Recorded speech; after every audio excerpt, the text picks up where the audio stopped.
Supreme court ನಲ್ಲಿ ಆದಂತಹ ಪ್ರಖರವಾದ ವಾದ ಪ್ರತಿವಾದ, ಅದರಲ್ಲೂ ನ್ಯಾಯಾಧೀಶರೇ ಈ ಪ್ರಕರಣವನ್ನ ಅಬ್ಸರ್ವ್ ಮಾಡಿದ ರೀತಿ ಇದೆಲ್ಲವನ್ನ ಗಮನಿಸಿಯೂ ಸೆಷನ್ಸ್ ಕೋರ್ಟ್ಗೆ ಹೋಗಲಾಗಿತ್ತು. ಅಲ್ಲೂ ಕೂಡ ನಿರಾಸೆ.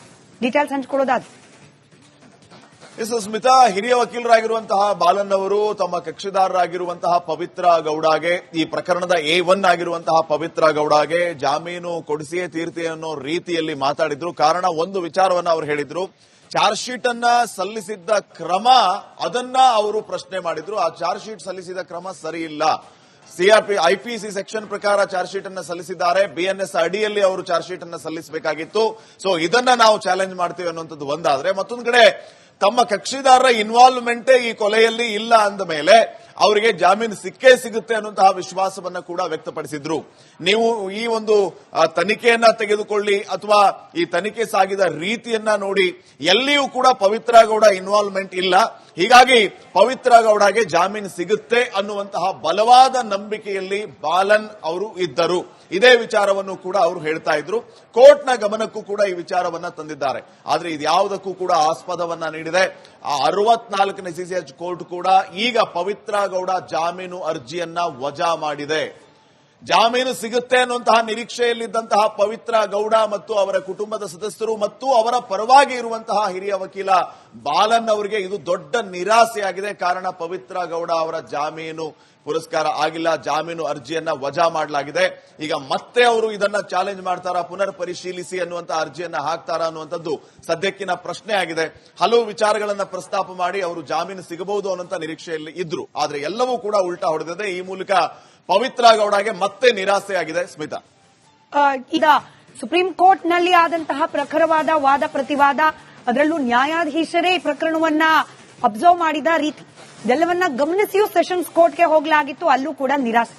ಡೀಟೇಲ್ಸ್ ಹಂಚಿಕೊಳ್ಳೋದಾದ್ರೆ ಸ್ಮಿತಾ, ಹಿರಿಯ ವಕೀಲರಾಗಿರುವಂತಹ ಬಾಲನ್ ಅವರು ತಮ್ಮ ಕಕ್ಷಿದಾರರಾಗಿರುವಂತಹ ಪವಿತ್ರ ಗೌಡಗೆ, ಈ ಪ್ರಕರಣದ A1 ಆಗಿರುವಂತಹ ಪವಿತ್ರ ಗೌಡಗೆ ಜಾಮೀನು ಕೊಡಿಸಿಯೇ ತೀರ್ತಿ ಅನ್ನೋ ರೀತಿಯಲ್ಲಿ ಮಾತಾಡಿದ್ರು. ಕಾರಣ ಒಂದು ವಿಚಾರವನ್ನ ಅವರು ಹೇಳಿದ್ರು, ಚಾರ್ಜ್ ಶೀಟ್ ಅನ್ನ ಸಲ್ಲಿಸಿದ್ದ ಕ್ರಮ ಅದನ್ನ ಅವರು ಪ್ರಶ್ನೆ ಮಾಡಿದ್ರು. ಆ ಚಾರ್ಜ್ ಶೀಟ್ ಸಲ್ಲಿಸಿದ ಕ್ರಮ ಸರಿ ಇಲ್ಲ.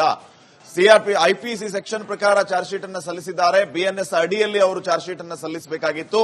ಸೊ ಇದನ್ನ ನಾವು ಚಾಲೆಂಜ್ ಮಾಡ್ತೀವಿ ಅನ್ನುವಂಥದ್ದು ಒಂದಾದ್ರೆ, ಮತ್ತೊಂದು ಕಡೆ ತಮ್ಮ ಕಕ್ಷಿದಾರರ ಇನ್ವಾಲ್ವ್ಮೆಂಟೇ ಈ ಕೊಲೆಯಲ್ಲಿ ಇಲ್ಲ ಅಂದ ಮೇಲೆ ಅವರಿಗೆ ಜಾಮೀನು ಸಿಕ್ಕೇ ಸಿಗುತ್ತೆ ಅನ್ನುವಂತಹ ವಿಶ್ವಾಸವನ್ನ ಕೂಡ ವ್ಯಕ್ತಪಡಿಸಿದ್ರು. ನೀವು ಈ ಒಂದು ತನಿಖೆಯನ್ನ ತೆಗೆದುಕೊಳ್ಳಿ ಅಥವಾ ಈ ತನಿಖೆ ಸಾಗಿದ ರೀತಿಯನ್ನ ನೋಡಿ, ಎಲ್ಲಿಯೂ ಕೂಡ ಪವಿತ್ರ ಗೌಡ ಇನ್ವಾಲ್ವ್ಮೆಂಟ್ ಇಲ್ಲ. ಹೀಗಾಗಿ ಪವಿತ್ರ ಗೌಡಗೆ ಜಾಮೀನು ಸಿಗುತ್ತೆ ಅನ್ನುವಂತಹ ಬಲವಾದ ನಂಬಿಕೆಯಲ್ಲಿ ಬಾಲನ್ ಅವರು ಇದ್ದರು. ಇದೇ ವಿಚಾರವನ್ನು ಕೂಡ ಅವರು ಹೇಳ್ತಾ ಇದ್ರು. ಕೋರ್ಟ್ನ ಗಮನಕ್ಕೂ ಕೂಡ ಈ ವಿಚಾರವನ್ನ ತಂದಿದ್ದಾರೆ. ಆದ್ರೆ ಇದ್ಯಾವುದಕ್ಕೂ ಕೂಡ ಆಸ್ಪದವನ್ನ ನೀಡಿದೆ. ಆ 64ನೇ CCH ಕೋರ್ಟ್ ಕೂಡ ಈಗ ಪವಿತ್ರ ಗೌಡ ಜಾಮೀನು ಅರ್ಜಿಯನ್ನ ವಜಾ ಮಾಡಿದೆ.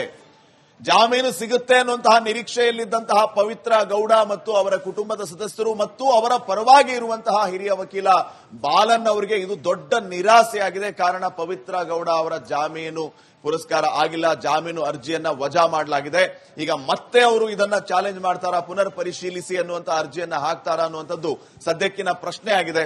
ಹಲವು ವಿಚಾರಗಳನ್ನ ಪ್ರಸ್ತಾಪ ಮಾಡಿ ಅವರು ಜಾಮೀನು ಸಿಗಬಹುದು ಅನ್ನುವಂತ ನಿರೀಕ್ಷೆಯಲ್ಲಿ ಇದ್ರು. ಆದ್ರೆ ಎಲ್ಲವೂ ಕೂಡ ಉಲ್ಟಾ ಹೊಡೆದಿದೆ. ಈ ಮೂಲಕ ಪವಿತ್ರ ಗೌಡಗೆ ಮತ್ತೆ ನಿರಾಸೆಯಾಗಿದೆ. ಸ್ಮಿತಾ, ಈಗ ಸುಪ್ರೀಂ ಕೋರ್ಟ್ ನಲ್ಲಿ ಆದಂತಹ ಪ್ರಖರವಾದ ವಾದ ಪ್ರತಿವಾದ, ಅದರಲ್ಲೂ ನ್ಯಾಯಾಧೀಶರೇ ಈ ಪ್ರಕರಣವನ್ನ ಅಬ್ಸರ್ವ್ ಮಾಡಿದ ರೀತಿ ಇದೆಲ್ಲವನ್ನ ಗಮನಿಸಿಯೂ ಸೆಷನ್ಸ್ ಕೋರ್ಟ್ಗೆ ಹೋಗಲಾಗಿತ್ತು. ಅಲ್ಲೂ ಕೂಡ ನಿರಾಸೆ. ಡೀಟೇಲ್ಸ್ ಹಂಚಿಕೊಳ್ಳೋದಾದ್ರೆ ಸ್ಮಿತಾ, ಹಿರಿಯ ವಕೀಲರಾಗಿರುವಂತಹ ಬಾಲನ್ ಅವರು ತಮ್ಮ ಕಕ್ಷಿದಾರರಾಗಿರುವಂತಹ ಪವಿತ್ರ ಗೌಡಗೆ, ಈ ಪ್ರಕರಣದ A1 ಆಗಿರುವಂತಹ ಪವಿತ್ರ ಗೌಡಗೆ ಜಾಮೀನು ಕೊಡಿಸಿಯೇ ತೀರ್ತಿ ಅನ್ನೋ ರೀತಿಯಲ್ಲಿ ಮಾತಾಡಿದ್ರು. ಕಾರಣ ಒಂದು ವಿಚಾರವನ್ನ ಅವರು ಹೇಳಿದ್ರು, ಚಾರ್ಜ್ ಶೀಟ್ ಅನ್ನ ಸಲ್ಲಿಸಿದ್ದ ಕ್ರಮ ಅದನ್ನ ಅವರು ಪ್ರಶ್ನೆ ಮಾಡಿದ್ರು. ಆ ಚಾರ್ಜ್ ಶೀಟ್ ಸಲ್ಲಿಸಿದ ಕ್ರಮ ಸರಿ ಇಲ್ಲ. ಐಪಿಸಿ ಸೆಕ್ಷನ್ ಪ್ರಕಾರ ಚಾರ್ಜ್ ಶೀಟ್ ಅನ್ನ ಸಲ್ಲಿಸಿದ್ದಾರೆ. BNS ಅಡಿಯಲ್ಲಿ ಅವರು ಚಾರ್ಜ್ ಶೀಟ್ ಅನ್ನ ಸಲ್ಲಿಸಬೇಕಾಗಿತ್ತು. ಸೊ ಇದನ್ನ ನಾವು ಚಾಲೆಂಜ್ ಮಾಡ್ತೀವಿ ಅನ್ನುವಂಥದ್ದು ಒಂದಾದ್ರೆ, ಮತ್ತೊಂದು ಕಡೆ ತಮ್ಮ ಕಕ್ಷಿದಾರರ ಇನ್ವಾಲ್ವ್ಮೆಂಟೇ ಈ ಕೊಲೆಯಲ್ಲಿ ಇಲ್ಲ ಅಂದ ಮೇಲೆ ಅವರಿಗೆ ಜಾಮೀನು ಸಿಕ್ಕೇ ಸಿಗುತ್ತೆ ಅನ್ನುವಂತಹ ವಿಶ್ವಾಸವನ್ನ ಕೂಡ ವ್ಯಕ್ತಪಡಿಸಿದ್ರು. ನೀವು ಈ ಒಂದು ತನಿಖೆಯನ್ನ ತೆಗೆದುಕೊಳ್ಳಿ ಅಥವಾ ಈ ತನಿಖೆ ಸಾಗಿದ ರೀತಿಯನ್ನ ನೋಡಿ, ಎಲ್ಲಿಯೂ ಕೂಡ ಪವಿತ್ರ ಗೌಡ ಇನ್ವಾಲ್ವ್ಮೆಂಟ್ ಇಲ್ಲ. ಹೀಗಾಗಿ ಪವಿತ್ರ ಗೌಡಗೆ ಜಾಮೀನು ಸಿಗುತ್ತೆ ಅನ್ನುವಂತಹ ಬಲವಾದ ನಂಬಿಕೆಯಲ್ಲಿ ಬಾಲನ್ ಅವರು ಇದ್ದರು. ಇದೇ ವಿಚಾರವನ್ನು ಕೂಡ ಅವರು ಹೇಳ್ತಾ ಇದ್ರು. ಕೋರ್ಟ್ನ ಗಮನಕ್ಕೂ ಕೂಡ ಈ ವಿಚಾರವನ್ನ ತಂದಿದ್ದಾರೆ. ಆದ್ರೆ ಇದ್ಯಾವುದಕ್ಕೂ ಕೂಡ ಆಸ್ಪದವನ್ನ ನೀಡಿದೆ. ಆ 64ನೇ ಸಿಸಿಎಚ್ ಕೋರ್ಟ್ ಕೂಡ ಈಗ ಪವಿತ್ರ ಗೌಡ ಜಾಮೀನು ಅರ್ಜಿಯನ್ನ ವಜಾ ಮಾಡಿದೆ. ಜಾಮೀನು ಸಿಗುತ್ತೆ ಅನ್ನುವಂತಹ ನಿರೀಕ್ಷೆಯಲ್ಲಿದ್ದಂತಹ ಪವಿತ್ರ ಗೌಡ ಮತ್ತು ಅವರ ಕುಟುಂಬದ ಸದಸ್ಯರು ಮತ್ತು ಅವರ ಪರವಾಗಿ ಇರುವಂತಹ ಹಿರಿಯ ವಕೀಲ ಬಾಲನ್ ಅವರಿಗೆ ಇದು ದೊಡ್ಡ ನಿರಾಸೆಯಾಗಿದೆ. ಕಾರಣ ಪವಿತ್ರ ಗೌಡ ಅವರ ಜಾಮೀನು ಪುರಸ್ಕಾರ ಆಗಿಲ್ಲ, ಜಾಮೀನು ಅರ್ಜಿಯನ್ನ ವಜಾ ಮಾಡಲಾಗಿದೆ. ಈಗ ಮತ್ತೆ ಅವರು ಇದನ್ನ ಚಾಲೆಂಜ್ ಮಾಡ್ತಾರಾ, ಪುನರ್ ಪರಿಶೀಲಿಸಿ ಅನ್ನುವಂತ ಅರ್ಜಿಯನ್ನ ಹಾಕ್ತಾರಾ ಅನ್ನುವಂಥದ್ದು ಸದ್ಯಕ್ಕಿನ ಪ್ರಶ್ನೆ ಆಗಿದೆ. ಹಲವು ವಿಚಾರಗಳನ್ನ ಪ್ರಸ್ತಾಪ ಮಾಡಿ ಅವರು ಜಾಮೀನು ಸಿಗಬಹುದು ಅನ್ನುವಂತ ನಿರೀಕ್ಷೆಯಲ್ಲಿ ಇದ್ರು. ಆದ್ರೆ ಎಲ್ಲವೂ ಕೂಡ ಉಲ್ಟಾ ಹೊಡೆದಿದೆ. ಈ ಮೂಲಕ ಪವಿತ್ರ ಗೌಡಗೆ ಮತ್ತೆ ನಿರಾಸೆಯಾಗಿದೆ. ಸ್ಮಿತಾ, ಈಗ ಸುಪ್ರೀಂ ಕೋರ್ಟ್ ನಲ್ಲಿ ಆದಂತಹ ಪ್ರಖರವಾದ ವಾದ ಪ್ರತಿವಾದ, ಅದರಲ್ಲೂ ನ್ಯಾಯಾಧೀಶರೇ ಈ ಪ್ರಕರಣವನ್ನ ಅಬ್ಸರ್ವ್ ಮಾಡಿದ ರೀತಿ ಇದೆಲ್ಲವನ್ನ ಗಮನಿಸಿಯೂ ಸೆಷನ್ಸ್ ಕೋರ್ಟ್ಗೆ ಹೋಗಲಾಗಿತ್ತು. ಅಲ್ಲೂ ಕೂಡ ನಿರಾಸೆ. ಡೀಟೇಲ್ಸ್ ಹಂಚಿಕೊಳ್ಳೋದಾದ್ರೆ ಸ್ಮಿತಾ, ಹಿರಿಯ ವಕೀಲರಾಗಿರುವಂತಹ ಬಾಲನ್ ಅವರು ತಮ್ಮ ಕಕ್ಷಿದಾರರಾಗಿರುವಂತಹ ಪವಿತ್ರ ಗೌಡಗೆ, ಈ ಪ್ರಕರಣದ A1 ಆಗಿರುವಂತಹ ಪವಿತ್ರ ಗೌಡಗೆ ಜಾಮೀನು ಕೊಡಿಸಿಯೇ ತೀರ್ತಿ ಅನ್ನೋ ರೀತಿಯಲ್ಲಿ ಮಾತಾಡಿದ್ರು. ಕಾರಣ ಒಂದು ವಿಚಾರವನ್ನ ಅವರು ಹೇಳಿದ್ರು. ಚಾರ್ಜ್ ಶೀಟ್ ಅನ್ನ ಸಲ್ಲಿಸಿದ್ದ ಕ್ರಮ ಅದನ್ನ ಅವರು ಪ್ರಶ್ನೆ ಮಾಡಿದ್ರು. ಆ ಚಾರ್ಜ್ ಶೀಟ್ ಸಲ್ಲಿಸಿದ ಕ್ರಮ ಸರಿ ಇಲ್ಲ. IPC ಸೆಕ್ಷನ್ ಪ್ರಕಾರ ಚಾರ್ಜ್ ಶೀಟ್ ಅನ್ನ ಸಲ್ಲಿಸಿದ್ದಾರೆ. BNS ಅಡಿಯಲ್ಲಿ ಅವರು ಚಾರ್ಜ್ ಶೀಟ್ ಅನ್ನ ಸಲ್ಲಿಸಬೇಕಾಗಿತ್ತು.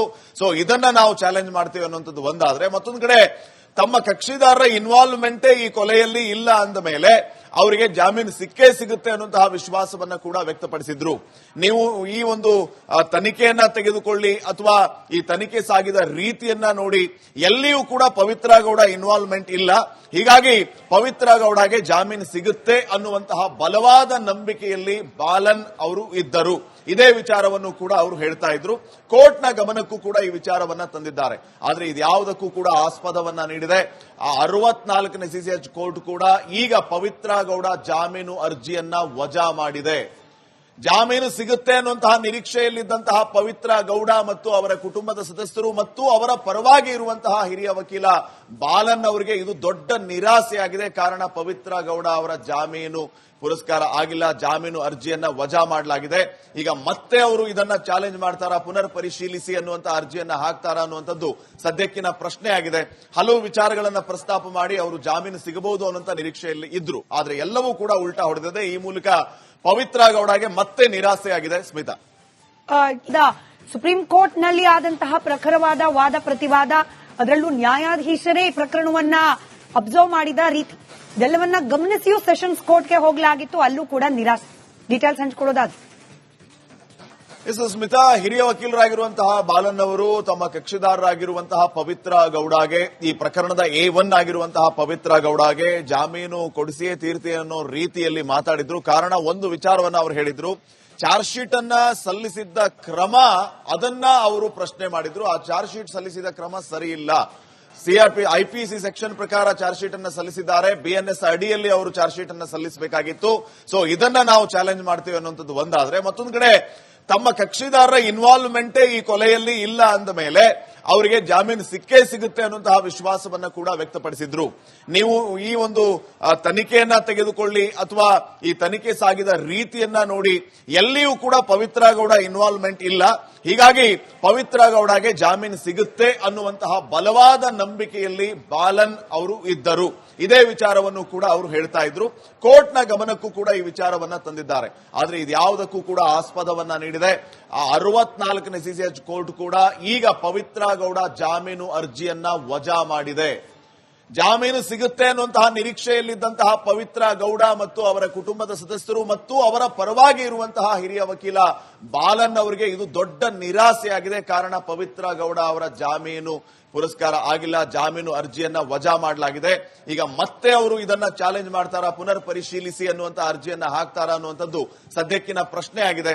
ಹಲವು ವಿಚಾರಗಳನ್ನ ಪ್ರಸ್ತಾಪ ಮಾಡಿ ಅವರು ಜಾಮೀನು ಸಿಗಬಹುದು ಅನ್ನುವಂತ ನಿರೀಕ್ಷೆಯಲ್ಲಿ ಇದ್ರು. ಆದ್ರೆ ಎಲ್ಲವೂ ಕೂಡ ಉಲ್ಟಾ ಹೊಡೆದಿದೆ. ಈ ಮೂಲಕ ಪವಿತ್ರ ಗೌಡಗೆ ಮತ್ತೆ ನಿರಾಸೆಯಾಗಿದೆ. ಸ್ಮಿತಾ,